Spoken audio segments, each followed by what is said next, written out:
Unya, daghang kay gisulti sa Biblia mga kaigsunan, nga ato yung mabasa mga kaigsunan. Sa Ezekiel 20:39, nag-ingon ang Ginoong Dios, simbahan ninyo ang inyong nga Diyos karon ug sa umaabot nga panahon ug ayaw na ninyo pasipad ang balaan kong ngalan. Ipasimba ang Diyos.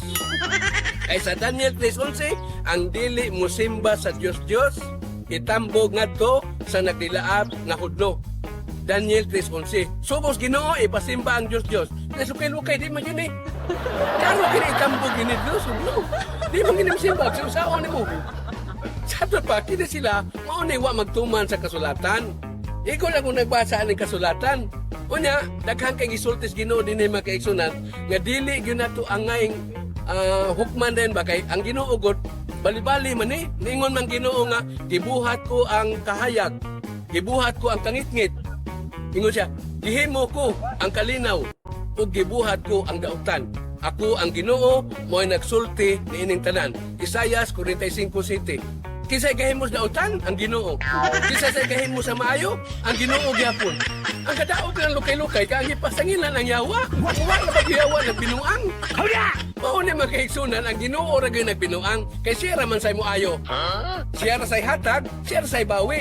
Kanang Hub 1:21. Magpasa lang mo sa Hub 1:21. Ningon ang Ginoo, ako'y magahatag ug ako usay magabawi. Kining Ginoo hatag bawi man Mamatimingan ka ani, na pareha ni lukay-lukay, klaro man yun yung maimpit, no? Kay sumas Biblia, di man mo tuwag Biblia, di mo tuman. Daghang giningon si Jesus magkaigsunan.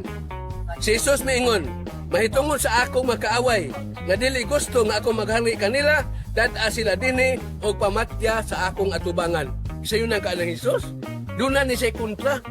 Kaniya mang kontra o dili na mutuman niya. Ipapatay yun niya mga kisunan. Sakot pa, kining Ginoo, maura yun mo patay. Deuteronomio 32:39.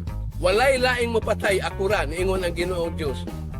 Klaro kay ang Biblia. Unya ayaw yun ninyo pasanginli ang yawa. Kay kanang yawa, di yun tao na mo patay. Pagkabasagan mo Biblia nga ang yawa nakapatay, anahan ako sa inyo ha. It's the motherfucking Eagle Double G. Snoop Dogg.